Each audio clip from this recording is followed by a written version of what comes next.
जिस माँ ने हेमा को स्टार बनाया, उन्होंने उसी को रुलाकर अपना लिया इस्लाम धर्म। बॉलीवुड में आई एक खूबसूरत हसीना जिन्हें ड्रीम गर्ल का ताज दिया गया। देखते देखते इन्होंने अपनी खूबसूरती और अभिनय से सभी का दिल जीत लिया। लेकिन क्या आप जानते हैं, इन्होंने अपनी उम्र से 13 साल बड़े 4 बच्चों के पिता से शादी कर ली थी और उनकी दूसरी औरत बन गई। जिस माँ ने इन्हें दिन रात एक करके सफलता की बुलंदियों पर पहुंचाया, उसी माँ की इन्होंने एक नहीं सुनी। लेकिन क्यों जिंदगी भर अपने पति से अलग दूसरे घर में रहे। चलिए आपको बताते हैं कौन है वो अभिनेत्री। आज हम बात कर रहे हैं बॉलीवुड की ड्रीम गर्ल और जानी मानी अभिनेत्री हेमा मालिनी के बारे में। हेमा मालिनी चक्रवर्ती का जन्म 16 अक्टूबर 1948 को तमिलनाडु के तिरुचिरापल्ली में हुआ था। वो एक तमिल आयंगर परिवार से हैं। उनके पिता एक गवर्नमेंट एम्प्लॉय और मम्मी जयलक्ष्मी आगे चलकर तमिल फिल्म प्रोड्यूसर बनी। हेमा की मां चाहती थी कि वो अच्छी डांसर और एक्ट्रेस बने, इसीलिए बचपन में उन्होंने इस फील्ड में कोशिश शुरू कर दी थी। चेन्नई से हेमा मालिनी ने भरतनाट्यम डांस की ट्रेनिंग लेना शुरू कर दिया और प्रोग्राम्स में हिस्सा भी लेने लगी। यहीं से कनेक्शन बनने शुरू हो गए और साल 1963 में हेमा को फिल्मों में ब्रेक मिल गया। ये एक तमिल फिल्म थी जिसमें 15 साल की हेमा की भूमिका एक डांसर की थी। 1965 में फिल्म मेकर आनंद स्वामी ने उन्हें एक हिंदी फिल्म में ब्रेक दिया। ये फिल्म थी सपनों का सौदागर, जिसमें उन्होंने राज कपूर के साथ काम किया। उसके बाद हेमा शराफत अभिनेत्री आदि फिल्म में लीड रोल करती नजर आई और दर्शकों ने उन्हें बेहद पसंद किया। 1970 में हेमा मालिनी को स्टार देवानंद के साथ फिल्म जॉनी मेरा नाम में काम करने का मौका मिला और ये फिल्म बहुत बड़ी हिट साबित हुई। ये फिल्म हेमा की पहली बड़ी फिल्म थी जिससे उन्हें अभिनेत्री के तौर पर पहचान मिली थी। इसके बाद 1971 में रमेश सिप्पी की फिल्म अंदाज में उन्होंने काम किया और हेमा के सितारे आसमान में चमकने लगे। 1972 में आई फिल्म सीता और गीता में काम करने के बाद तो सभी हेमा मालिनी की एक्टिंग के कायल हो गए। वो एक सितारा बन गई। हेमा को अपनी मां से पूरा सपोर्ट मिल रहा था और फिल्मी दुनिया ने भी उन्हें खुली बाहों से अपनाना शुरू कर दिया था। उनकी फिल्में चुनने का काम उनकी मां ही किया करती थी। आगे चलकर उन्होंने बड़ी हिट फिल्मों तुम हसीन में जवान राजा रानी, शराफत, शोले आदि शामिल में काम किया। इसके अलावा उन्होंने नसीब, सत्ते पे सत्ता, ड्रीम गर्ल, त्रिशूल, क्रांति, तेरे मेरे सपने, प्रेम नगर, दिल लगी, बुलंदी, अली बाबा 40 चोर, जुगनू जैसे कुछ और फिल्मों में भी काम किया। अगर बाद में फिल्मों की बात करें तो बागबान और बाबुल जैसी फिल्मों में भी उन्होंने एक अलग अंदाज उनका रहा और उन्होंने बेहद सशक्त अभिनय किया। अपने 50 साल के लंबे करियर में हेमा ने 200 से भी ज्यादा फिल्मों में काम किया, जिसमें हिट और फ्लॉप दोनों फिल्में शामिल रहीं। लेकिन हेमा का नाम कभी भी फ्लॉप नहीं रहा और हमेशा बुलंदियों पर लहराता रहा। इसके अलावा हेमा मालिनी ने प्रोड्यूसर और डायरेक्टर के तौर पर भी काम किया और टीवी सीरीज भी बनाई। इसके अलावा उन्होंने कुछ फिल्मों में प्लेबैक सिंगर के तौर पर भी गाने गाए। उन्हें उनके फिल्मी करियर में 11 बार सर्वश्रेष्ठ अभिनेत्री के लिए फिल्म फेयर नॉमिनेशन मिला और 1972 में इन्हें ये अवार्ड दिया भी गया। सन 2000 में film fair life time achievement award से नवाजा गया और इन्हें पद्मश्री सम्मान से भी सम्मानित किया गया। हेमा मालिनी ने कुछ निचले स्तर की फिल्मों में भी काम किया। असल में उनकी बड़ी बेटी ईशा देओल के जन्म के बाद उन्होंने अपने करियर को फिर से शुरू करने के बारे में सोचा, लेकिन इनका वजन भी बढ़ चुका था और चेहरे पर वो ग्लैमर नजर नहीं आ रहा था जो हीरोइन के चेहरे पर होना चाहिए। इसी वजह से उन्हें कोई अच्छी फिल्म नहीं मिल पा रही थी। इसी बीच उन्हें एक फिल्म रामकली ऑफर की गई जो कि एक बी ग्रेड फिल्म थी और काम के लिए डेस्परेट हो चुकी हेमा ने इस फिल्म में काम करना स्वीकार कर लिया। लेकिन उन्होंने डायरेक्टर से रिक्वेस्ट की कि इस फिल्म के पोस्टर शहर से बाहर लगाए जाए। लेकिन इन फिल्मों को करने से हेमा के करियर पर धब्बा जरूर लग गया था। चलिए अब बात करते हैं उनके निजी जिंदगी के बारे में। हेमा की शादी बेहद ही विवादित रही और आज भी समय समय पर उन्हें अपनी शादी के चलते आलोचना झेलनी पड़ती है। हेमा मालिनी इतनी सुंदर थी कि उनके कई चाहने वाले थे और उनमें पहला नाम था राजकुमार का। शादीशुदा होने के बाद भी वो बॉलीवुड की ड्रीम गर्ल के प्यार में पड़ गए थे। राजकुमार ने तो उनके घर शादी का प्रस्ताव भी भेज दिया था, लेकिन हेमा ने मना कर दिया और बात वहीं खत्म हो गई। 80 के दशक में हेमा और धर्मेंद्र ने साथ काम किया और धीरे धीरे एक दूसरे को पसंद करने लगे। लेकिन धर्मेंद्र पहले से शादीशुदा थे और 4 बच्चों के पिता भी थे और हेमा से 13 साल बड़े भी थे। इसी बीच उनकी जिंदगी में संजीव कुमार की एंट्री हुई और दोनों एक दूसरे को डेट करने लगे। बताया जाता है कि उनका रिश्ता काफी अच्छा हो गया था। दोनों की बात इतनी आगे बढ़ गई कि संजीव ने हेमा को शादी का प्रस्ताव भिजवा दिया। लेकिन संजीव की मां ने जब हेमा की मां से कहा कि उनकी बहू शादी के बाद फिल्म में काम नहीं करेगी, तो हेमा की मां दंग रह गई, क्योंकि उन्होंने अपनी बेटी के करियर के लिए दिन रात मेहनत की थी। तब वो नहीं चाहती थी कि शादी के बाद उनकी बेटी के करियर पर फुल स्टॉप लग जाए। इस बात को लेकर कई महीनों तक हेमा और संजीव में बहस चलती रही और आखिरकार हेमा और उनकी मां ने इस रिश्ते से मना कर दिया। इसी बीच कुछ फिल्मों में काम करने के बाद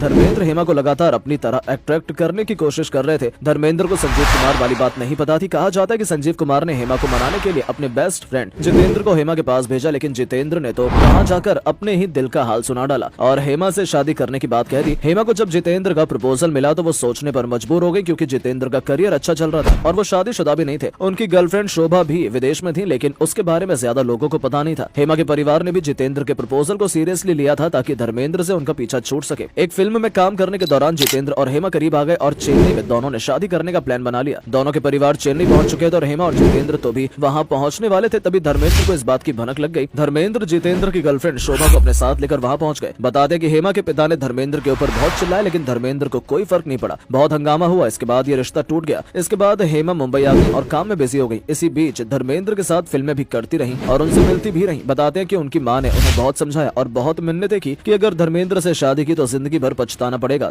धर्मेंद्र को अपनी जिंदगी से निकाल दे, लेकिन हेमा ने अपनी माँ की एक नहीं सुनी। बता दें कि धर्मेंद्र के प्यार में हेमा इस कदर पागल हो गई थी कि उन्होंने अपनी उस माँ को इग्नोर करना शुरू कर दिया जिसने उसके करियर के लिए दिन रात मेहनत की थी और उन्हें यहाँ तक पहुँचाया था। हेमा धर्मेंद्र से शादी के लिए हाँ कर चुकी थी और माँ के लाख समझाने के बाद भी नहीं मानी। दरअसल 20 जुलाई 1978 को हेमा के पिताजी का निधन हो गया था और वो अपने पिता के कड़क व्यवहार के कारण ही रुकी हुई थी। उनके जाने के बाद ही उन्होंने धर्मेंद्र से शादी के लिए हाँ कह दिया, लेकिन जब ये बात धर्मेंद्र की पत्नी को पता चली तो उन्होंने तलाक देने से मना कर दिया और उनके बड़े बेटे सनी देओल जो 23 साल के थे उन्होंने पिता का विरोध भी किया। इसीलिए धर्मेंद्र ने कुछ वकीलों से मुलाकात करके इस्लाम धर्म को अपनाकर हेमा से शादी करने का मन बनाया। हेमा की माँ को जब पता चला था उन्होंने बहुत विरोध किया, लेकिन हेमा ने सबको साइड करते हुए इस्लाम धर्म अपना लिया और धर्मेंद्र से 31 अगस्त 1978 को शादी कर ली। और इस तरह धर्मेंद्र बन गए दिलावर खान और हेमा मालिनी आयशा भी। लेकिन निकाह और शादी के बाद भी हेमा कभी भी धर्मेंद्र की लीगल पत्नी नहीं बन पाई। धर्मेंद्र ने हमेशा पत्नी का दर्जा प्रकाश कौर को ही दिया। धर्मेंद्र हमेशा अपनी पत्नी प्रकाश कौर और चारों बच्चों के साथ ही रहे और एक इंटरव्यू में हेमा ने बताया था कि वो हमेशा एक दूसरे घर में ही रही, लेकिन वो अपनी बेटियों से मिलने आते रहे। हेमा मालिनी ने अपनी माँ की बात न मानकर बहुत बड़ी गलती की और जिंदगी भर दूसरी औरत का ठप्पा लेकर घूमती रही और आज भी उनकी शादी विवादित ही रहती है।